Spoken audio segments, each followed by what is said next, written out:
Hello दोस्तों, स्वागत है आप सबका आपके अपने यूट्यूब चैनल एकलव्य एस्ट्रोलॉजी में। और आज हम बात करने वाले हैं वेल्थ के बारे में, प्रैक्टिकल एग्जांपल के साथ। और कुछ सूत्र दूंगा ट्रांजिट को लेके, नवांश को लेकर के। और पिछले वीडियो में हमने एक्सप्लेन किया था, एक बहुत छोटी छोटी बातें थी, लेकिन बहुत लोगों को वो भी आई थिंक डिफिकल्ट लगती है। सो ज्योतिष इज ऑल अबाउट कैलकुलेशन। और जो हमारा सिस्टम है, षड वर्ग है या 16 षोडश वर्ग है, यानी 16 कुंडलियां हमें देखनी होती हैं। तो उसमें से जो कुछ इंपॉर्टेंट है, जैसे नवांश है, दशमांश है, D9 D10 जिसको आप कहते हैं। तो D1 समझने में कई साल लगते हैं, योग देखने में बहुत सारे लोगों को तो वो भी समझ में नहीं आता है कि योग एक्चुअली में देखे कैसे जाते हैं। उसके बाद D9 आता है, नवांश आता है, D10 आता है। तो बहुत छोटी सी चीजें थी, अगर आप उसको गहराई से समझते हैं या आपके अंदर शौक है, सीखने का पैशन है, तो उसमें बहुत सारा टेक्निक्स था। और उनको समझ में आता है जिनके अंदर सीखने की इच्छा है। तो अगर आप ये सोचते हैं कि इतनी सी चीज नहीं आ रही है, बताइए, तो फिर आप बड़ी चीजें कैसे देखेंगे? इस दुनिया में, इस संसार में भांति भांति के प्राणी हैं। और जितने प्राणी हैं, जितने ये लोग हैं, सबका चार्ट अलग होता है। बेस वही रहता है, जैसे मैथ्स में बेस वही रहता है। कैलकुलेशंस भी जब आप स्कूल में होते हैं तो वो कुछ और है, जब आप कॉलेज में जाते हैं तो कुछ और हो जाता है मैथमेटिक्स, फिर आप जब पोस्ट ग्रेजुएशन के लिए जाते हैं तो मैथमेटिक्स कुछ और हो जाता है, जब आप उससे हायर एजुकेशन तो कुछ और हो जाता है। तो जितना हायर जाओगे उतनी चीज़ें बदलेंगी, लेकिन बेस वही रहता है। तो अगर आपको बेस अच्छा है तो आपको चीज़ें समझ में आती हैं। तो नवांश की एक छोटी सी, आप स्वार्थ चिंतामणि पढ़िएगा या आप फल दीपिका पढ़िएगा, उसमें भी आपको नवांश को लेकर के बहुत सारी टेक्निक है। लेकिन आपको वो नवांश और D10 वो किस लिए इस्तेमाल कर रहे हैं? वो इस्तेमाल स्ट्रेंथ के लिए कर रहे हैं। पर्वतांशा, गोपुरांशा, पारिजाता अंशा, ये कहाँ से आते हैं? ये वर्गों से आते हैं। तो इसीलिए आप कहते हैं ना कि अच्छा, राजयोग तो एक भिखारी की कुंडली में भी है, धनयोग तो भिखारी की कुंडली में भी है। आप में से बहुत सारे लोगों की कुंडली में धनयोग होगा, लेकिन फलित क्यों नहीं? आप क्यों अंबानी नहीं है? तो वो जो डिफरेंस आता है वो नवांश दशमांश उन सब से आता है। इवन दो आपको ये देखना है कि किस दशा में मुझे धन की सबसे ज्यादा प्राप्ति होगी, किस लेवल तक होगी। मेरा जॉब लगेगा तो 10 लाख का लगेगा या 50 लाख का लगेगा या 20 लाख का लगेगा, वो अगर देखना है तो उसके लिए तो आपको नवांश और D10 तो देखना ही देखना है। चलो, D60 और दूसरी चीजें तो बाद की बात है।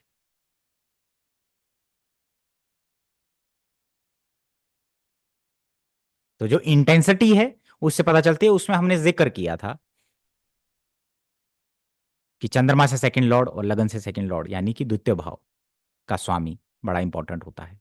जॉब कब लगेगा, टाइमिंग ऑफ जॉब किया जाता है।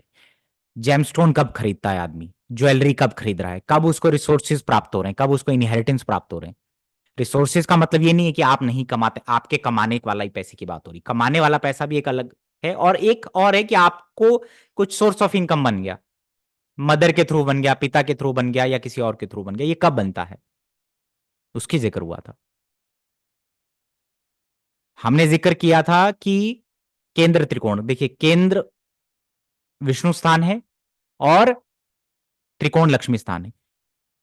केंद्र सस्टेनेंस को दिखाते हैं। लक्ष्मी किसके पास टिकती है? क्यों शास्त्रों में लक्ष्मी स्थान, जो केंद्र त्रिकोण के स्थान है, उनको केंद्र के साथ जब कंजंक्शन होता है तो राजयोग बनते हैं, वो अपने आप में वेल्थ का कॉम्बिनेशन हो जाता है। लेकिन जो धनी और महाधनी योग है, उसमें जब केंद्र का स्वामी त्रिकोण के साथ संबंध बनाता है और द्वितीय भाव, द्वितीयेश या लाभेश या 11वें भाव के स्वामी के साथ बैठ जाए, या द्वितीयेश जब पंचमेश के साथ या नवमेश के साथ युति बनाता है और वो केंद्र में बैठ जाए, केंद्र और त्रिकोण का संबंध कुछ ना कुछ होना चाहिए द्वितीय भाव और 11वें भाव के साथ, या तो लगन कुंडली से या चंद्र कुंडली से, तब वो धन योग में कन्वर्ट होता है, जब वो महाधनी होता है। क्योंकि केंद्र सस्टेनेंस देते हैं, क्योंकि वो विष्णु के स्थान है। विष्णु, लक्ष्मी किसके पास टिकती है? विष्णु जी के पास रहती है।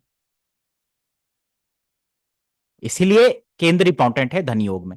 बाकी तो सेकंड लॉर्ड मजबूत है, द्वितीय भाव का स्वामी मजबूत है, चंद्रमा से द्वितीय का स्वामी मजबूत है, तो साधारण जीवन रहेगा। जैसे कुछ लोगों को 1 लाख पर मंथ की सैलरी मिलती है, कुछ लोगों को 3 लाख पर मंथ की सैलरी मिलती है, कुछ लोगों को 25 लाख पर मंथ की मिलती है, कुछ लोग 1 करोड़ पर मंथ कमाते हैं, वो बिजनेसमैन होते हैं। जॉब में वो चीज नहीं मिलती होंगी। तो वो जो इंटेंसिटी है, मिल तो सबको ही रहा है, उनसे पूछिए जिनको 10,000 पर मंथ भी नहीं मिलता है या 20,000 पर मंथ कमाते हैं, वो भी एक नौकरी, वो भी धन है, लेकिन जो इंटेंसिटी है हायर वो कितनी है, ये यहां से पता चलता है। उसके बाद मैंने बहुत बार जिक्र किया कि कालपुरुष कुंडली का जो शुक्र हो, शुक्र जो द्वितीय भाव का स्वामी है, कालपुरुष कुंडली में टॉरस वृषभ राशि का स्वामी है, वो मीन में जाकर के उच्च का होता है। मीन राशि का सिंबल क्या है? एक मछली दूसरी मछली के पीछे भाग रही है या दौड़ रही है, वो रिपीटेशन को दिखा रही है, वहां जाके उच्च का होता है। इसका मतलब सीधा सा है कि जो धन देना जानता है, इन्वेस्टमेंट करना जानता है, सही प्रकार से खर्च करना जानता है, वो धनी बन जाता है। कहां खर्च करना है, कितना करना है, कहां इन्वेस्ट करना है, मीन राशि। तो जब आप दूसरों को देने के लिए धन मांगते हैं, रिसोर्सेज मांगते हैं, जब आप पैसा आपके पास आता है उसको सही जगह इन्वेस्ट करते हैं, तो आप धनी बन जाते हैं। इसका सिंपल सा नियम यही है कि उसको सर्कल बनाना पड़ता है, लक्ष्मी टिकती नहीं है। सेकंड लॉर्ड शुक्र उच्च का मीन में होता है, जो मीन राशि का सिंबल है, वो ऐसे ऐसे एक दूसरे के पीछे चलता है। तो इसका मतलब क्या है, रिपीटेशन हो रहा है, चीजें वहां पे बार बार आती हैं। इसीलिए 12वें भाव का भी धन में बहुत बड़ा रोल है। 12वां भाव और द्वितीय भाव इंडिपेंडेंट काम करते हैं, वो कोई खराब हाउसेस नहीं है कि 12वां भाव खराब है। क्लियरली जब आप शास्त्र पढ़ेंगे तो कहा गया कि 12वां भाव और द्वितीय भाव इंडिपेंडेंट रिजल्ट नहीं देंगे, वो किसी और के प्रभाव में आकर वैसे ही हो जाते हैं। तो जब 12वें भाव का स्वामी धन भाव या धन योग में इन्वॉल्व हो जाएगा, जैसे अंबानी जी की कुंडली में है या बहुत सारे लोगों की कुंडली में है, जब वो धन योग में इन्वॉल्व हो जाएगा, ठीक है, तो वो भी धन देने वाला बन जाता है। इसीलिए 12वें भाव का स्वामी द्वितीय भाव में बैठा हो, द्वितीय भाव के स्वामी के साथ, फिफ्थ लॉर्ड के साथ, फोर्थ लॉर्ड के साथ कहीं पर बैठा हुआ है, अच्छी स्थिति में बैठा हुआ है, धन योग में आ गया, तो वो धन देने वाला हो जाता है, फिर वो बिजनेसमैन के चार्ट में पाया जाता है। 12वें भाव एक धन योग में इन्वॉल्व हो जाता है। तो ये भी एक बेसिक चीज है कि धन कैसे बढ़ता है नेटिव के जीवन में, और हम ज्योतिष में जो उच्च और नीचे हैं उनसे हम क्या लेसन ले सकते हैं। अब हमने कहा था कि जितने भी धनी लोग व्यक्ति होते हैं, इन धनी योगों के अलावा जो हमने अभी बताया, इसके साथ D9 और D10 में क्या होता है कि टॉरस यानी वृषभ, वर्गो और कैप्रिकॉन यानी शनि की राशि यानी कि मकर राशि में, उनका या तो द्वितीय भाव का स्वामी या चंद्रमा से द्वितीय भाव का स्वामी जाता है, या मैक्सिमम प्लैनेट D9 या D10 में होते हैं। अगर तो D9 यानी नवांश और D10 में है तो ये बहुत स्ट्रांग हो जाता है। अगर आपका चंद्रमा से द्वितीय भाव का स्वामी और लगन से द्वितीय भाव का स्वामी मान लीजिए अर्थ त्रिकोण टॉरस वर्गो कैप्रिकॉन में चला जाता है, नवांश में और दशमांश में भी चला जाता है, तो ये धन की अच्छी स्थिति को दिखाता है। अगर ये धन योग है तो ये बहुत अच्छी स्थिति में एक इंटेंसिटी बढ़ जाती। अब आप उन लोगों के चार्ट देखिए जो फाइनेंस में काम करते हैं, जो सीए हैं, सीए के लिए मार्स मरकरी का कॉम्बिनेशन, 6th और 11th का कॉम्बिनेशन, है ना, 6th और 8th का कॉम्बिनेशन, ये देखना होता है लगन कुंडली और चंद्र कुंडली से सीए के लिए। लेकिन इसके अलावा अर्थ त्रिकोण टॉरस वर्गो कैप्रिकॉन में नवांश में और D10 में प्लैनेट मिलेंगे, सेकंड लॉर्ड मिलेगा। अब फाइनेंस की बात हो रही है तो धनु राशि, वर्गो साइन यानी कन्या राशि और टॉरस राशि, इनमें बैठे हुए प्लैनेट या इनको एनालाइज करना बहुत जरूरी है। शुक्र जो कालपुरुष कुंडली का द्वितीय भाव का स्वामी है, उसकी भी अपनी महत्वता है। तो ये सारी चीजें हम देखते हैं, तब जाके हमें समझ में आता है कि ये इस फील्ड में काम करेगा या नहीं करेगा। जॉब कब लगती है? जॉब लगने का सीधा मतलब है आपके पास धन आएगा, प्रमोशन हो रहा है, अच्छी जॉब मिल रही है, तो भी चंद्र कुंडली से द्वितीय भाव का स्वामी, लगन कुंडली से द्वितीय भाव का स्वामी की दशा अंतदशा प्रत्यंतर तक टॉरस राशि में बैठा हुआ प्लेनेट आपके D1 में या D9 में आपको धन देता है, या आपको रिसोर्सेज देता है, या जैसे जेमस्टोन हो गया, ज्वेलरी हो गया, कुछ चीजें जो हमारे रिसोर्सेज से जुड़ी वो देता है। बहुत सारे लोगों को इनहेरिटेंस प्राप्त होता है, ज्वेलरी प्राप्त हो जाती है। जैसे मेरे एक स्टूडेंट हैं तो अभी बृहस्पति लिब्रा लगन है, चंद्रमा राहु टॉरस में है यानी वृषभ में अष्टम भाव में है, तो बृहस्पति का गोचर वहां से होता है, और जब राहु का प्रत्यंतर आता है तो इनहेरिटेंस प्राप्त हो जाता है, या सडनली वो चीज प्राप्त हो जाती है इनहेरिटेंस में जो उन्होंने कभी सोची नहीं। प्रत्यंतर दशा में भी टॉरस में बैठा हुआ प्लैनेट धन दे रहा है। तो अच्छी बात ये होती है कि आपका सेकंड लॉर्ड यानी द्वितीय भाव का स्वामी चंद्रमा से या लगन से टॉरस नवांश में चला जाए, वर्गो में चला जाए, कैप्रिकॉन में चला जाए, और D10 में भी रिपीटेशन होता है। ठीक है, टाइमिंग ऑफ जॉब के लिए भी यही देखा जाता है। जैसे मैं आपको एग्जाम्पल चार्ट से समझा देता हूं। जैसे एक चार्ट है, इसमें धन योग बना हुआ है। मंगल और शुक्र की युति सबसे ज्यादा धन देने वाली मानी जाती है नाड़ी ज्योतिष में। ठीक है, आप अमीरों की कुंडली में देखें, अंबानी जी मंगल शुक्र की एक्सचेंज है। दूसरे चार्ट में भी आपको मंगल शुक्र का ट्राइन मिल जाएगा। अब वो कैंसिलेशन कितना है या उसका इंटेंसिटी कितना है, वो आप ये सब जज करेंगे। तो चंद्रमा धनु का है। चंद्रमा से द्वितीय भाव का स्वामी कौन है? शनि है। शनि उच्च का है, शुक्र के साथ एक्सचेंज में है, तो ये धन योग बन जाता है नेट में ऑटोमेटिकली। नवांश में वही शनि कैप्रिकॉन में बैठा हुआ है। ठीक है, मंगल वृषभ का बैठा हुआ है। ठीक है, यहां पे भी अगर लगन कुंडली में देखोगे तो मंगल शुक्र के साथ है, और यहां पे भी मंगल टॉरस में बैठा हुआ है। ठीक है, जब हम D10 में जाते हैं, D10 में जाते हैं तो वही शनि जो चंद्रमा से द्वितीय भाव का स्वामी है वो कहां बैठा है? अर्थ त्रिकोण में। ठीक है, बाकी राहु भी अर्थ त्रिकोण में, मरकरी भी अर्थ त्रिकोण। अर्थ त्रिकोण क्या होता है? टॉरस, वर्गो, कैप्रिकॉन। सो ये चार्ट बहुत स्ट्रांग है पैसों के लेकर के, और ये जब भी बात करते हैं तो करोड़ों में करेंगे। अब इन्होंने मुझसे पूछा कि अच्छा, मुझे काफी समय से धन की प्राप्ति नहीं हो रही है, कब हो सकती है, या मेरा कब जमीन बिक सकती है, ये सारी चीजें कब हो सकती है। तो अभी हम देख लेते हैं कि राहु का पीरियड चल रहा है 13 नवंबर 2025 तक। ठीक है, तो अक्टूबर 2024 से नवंबर 2025 तक मंगल आएगा। मंगल कहां बैठा है? नवांश में, टॉरस में बैठा हुआ है, शुक्र के साथ बैठा हुआ है D1 में। नेचुरली वो एक धन योग में इन्वॉल्व है। शुक्र कालपुरुष कुंडली का शुक्र धन के लिए देखा जाता है। ये टॉरस नमाज में D10 में आपने देखा, वो वहां पर भी अच्छी स्थिति में है। तो इनको धन की प्राप्ति अक्टूबर के बाद होना स्टार्ट हो जाएगी। अब आप देखिए कि जिसकी अंतरदशा चल रही है वो टॉरस नवांश में आ गया, वो किससे? प्रॉपर्टी से धन आएगा या किसी वे में आएगा। बृहस्पति जो स्लो मूविंग प्लैनेट है वो इसके नवांश में टॉरस के ऊपर से गोचर कर रहा है, तो ये और ज्यादा एम्पलीफाई हो जाएगा। तो जब आएगा, अभी गोचर कहां है? अब आपको एक चीज बता दूं कि जो बृहस्पति है इस कुंडली में वो लगन कुंडली से द्वितीय भाव का स्वामी है। तो जब वो शुक्र के इस शुक्र की राशि में बैठे हुए मंगल के ऊपर से गोचर करेगा तो इनको धन की प्राप्ति होगी। यानी आपको टाइमिंग ऑफ जॉब निकालना है किसी का। धन कब आता है? प्रत्यंतर दशा तक में चले जाओ। नवांश में अगर वृषभ राशि में कोई प्लैनेट बैठा हुआ है, नवांश में जिस राशि में द्वितीय भाव का स्वामी बैठा है, ठीक है, अगर आपका लगन कुंडली का द्वितीय भाव का स्वामी या चंद्र कुंडली से जो द्वितीय भाव का स्वामी जब वो गोचर करता हुआ उस नवांश में जाएगा तो आपको धन की प्राप्ति होगी। ये टाइमिंग ऑफ जॉब के लिए किया जाता है, ध्यान से समझिएगा। टाइमिंग डायनामिक प्लस स्टैटिक, पहले स्टैटिक को समझ लीजिए फिर डायनामिक को समझना। सो ये एक चार्ट है। ठीक है, उसके बाद अंबानी जी का चार्ट आता है।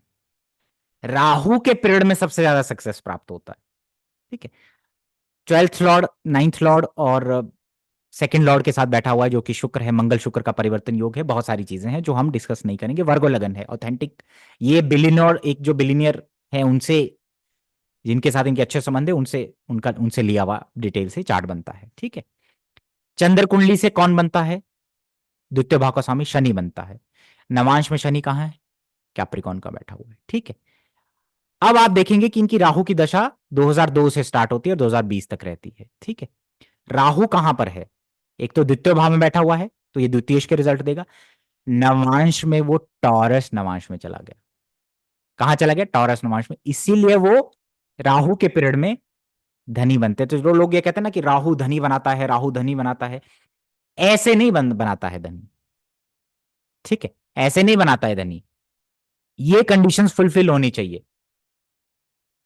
इसलिए शुक्र और राहु की युति जो होती है नाड़ी ज्योतिष में वो धन की देने वाली होती है, क्योंकि वो कालपुरुष कुंडली के सेकंड लॉर्ड के साथ बैठता है। तो अगर वो जितने ज्यादा अर्थ त्रिकोण में बैठा होगा, स्पेशली टॉरस में, वृषभ में। अब हमने चंद्रमा से सेकंड लॉर्ड शनि को देखा, वो नवांश में कैप्रिकॉन का है। D10 में वो कन्या का बैठा है, तो इनके प्रोफेशन में इनको ये सारे धन की प्राप्ति होगी ही होगी। ठीक है, तो ये एक चार्ट है।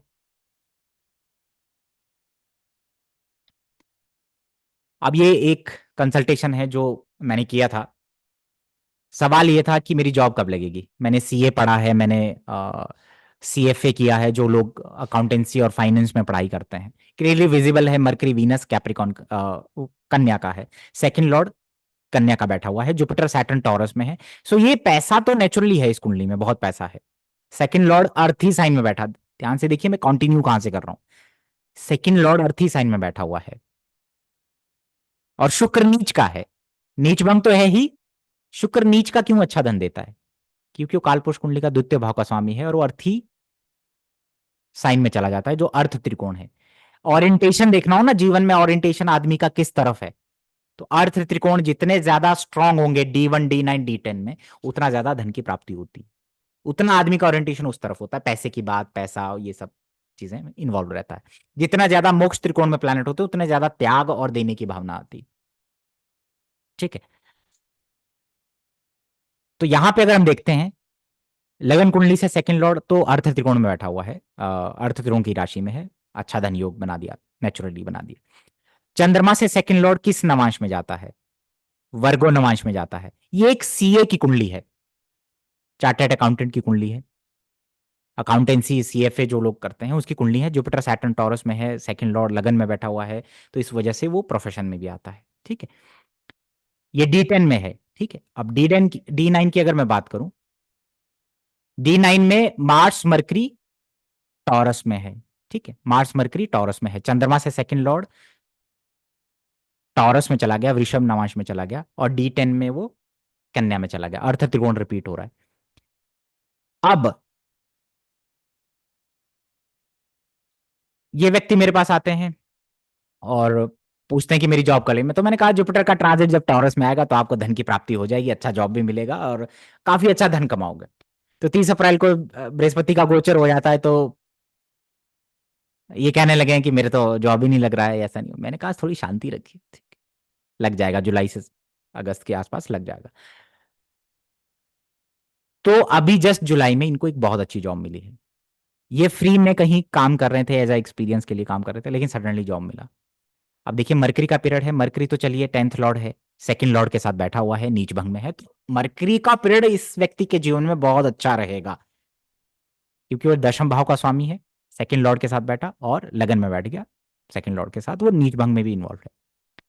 वही D9 में मरकरी टॉरस नवांश में चला गया, तो मरकरी के पीरियड में तो जॉब और पैसा दोनों मिलना ही है। ठीक है। तो जॉब कब मिलती है? मरकरी में, मरकरी में जब जुपिटर चल रहा है। जुपिटर कहां बैठा हुआ है? जुपिटर चंद्रमा से 10th लॉर्ड है और टॉरस राशि में बैठता है जाकर के। ठीक है। वृषभ D1 में बैठता है। तो ये पूरा एक सर्कल बनता है यहां पे। गोचर में, गोचर में चंद्रमा से सेकंड लॉर्ड कहां बैठा है? D9 में, टॉरस में बैठा है। तो गोचर में जब मंगल अभी टॉरस में आता है, यानी चंद्रमा से सेकंड लॉर्ड टॉरस नमाश में बैठे हुए प्लेनेट के ऊपर से जा रहा है, तो वो एक्टिवेट हो जाता है। बृहस्पति शनि केतु सब अभी टॉरस नमाश में थे, तो उससे भी आप प्रिडिक्ट करते हैं कि जॉब कब लगेगा, डेट तक प्रिडिक्ट करते हैं आप कब धन आएगा, क्योंकि व्यक्ति जॉब करता है पैसे के लिए। ये ट्रांजिट का मैं आपको बता रहा हूं गोचर कैसे देखते हैं। यानी कि लगन कुंडली और चंद्र कुंडली से जो द्वितीय भाव है, द्वितीय भाव का स्वामी है, वो नवांश में किस राशि में बैठा हुआ है उसको देखे। अगर वो अर्थ त्रिकोण में, बहुत अच्छी बात है। जब कोई स्लो मूवी प्लैनेट उसके ऊपर से जाएगा गोचर करता हुआ, या स्वयं चंद्रमा से सेकंड लॉर्ड या 11th लॉर्ड का स्वामी, या लगन से सेकंड लॉर्ड या लगन से 11th लॉर्ड का स्वामी जब नवांश की उस राशि से गोचर कर जाए जिस राशि में आपका जन्म कुंडली का चंद्रमा से सेकंड लॉर्ड या लगन से सेकंड लॉर्ड बैठा हुआ है, उस समय धन की प्राप्ति होती है। गोचर में ये देखते हैं, दशा के साथ गोचर भी देखते हैं। सिंपल नियम है चंद्र कुंडली और लगन कुंडली के। जैसे यहां चंद्रमा से सेकंड लॉर्ड कहां बैठा है? मंगल टॉरस में बैठा है, इवन दो दशा लॉर्ड भी टॉरस में बैठा है, तो ये डबल हो गया। बृहस्पति का गोचर टॉरस नवांश में अभी हो रहा था, ठीक है, टॉरस से ही हो रहा था। सैटर्न का टॉरस नवांश में, केतु का भी टॉरस नवांश में। मंगल का गोचर जो कि चंद्रमा से सेकंड लॉर्ड है, वो अभी टॉरस में आ गया, वृषभ में आ गया, जहां दशा लॉर्ड मरकरी और चंद्रमा से सेकंड लॉर्ड बैठा हुआ है। तो 101% इस आदमी को जॉब मिलना है, तो इसी से डेट निकालोगे, इस डेट से धन आना स्टार्ट होगा।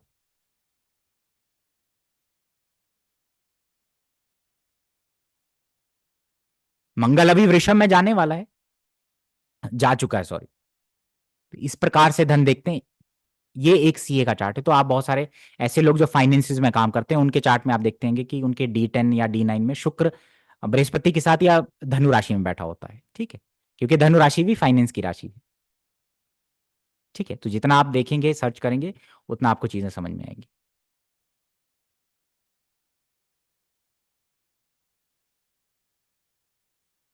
ये एक और चार्ट है, ठीक है, ये भी एक बिलियनियर का चार्ट है। सीधी सी बात है, चंद्रमा से सेकंड लॉर्ड बुध है, लगन से सेकंड लॉर्ड मंगल है। लगन से सेकंड लॉर्ड मंगल कहां बैठा हुआ है? D1 में ही। उच्च का है, उच्च का यानी कहां पे बैठा हुआ है? अर्थ त्रिकोण में, ठीक है।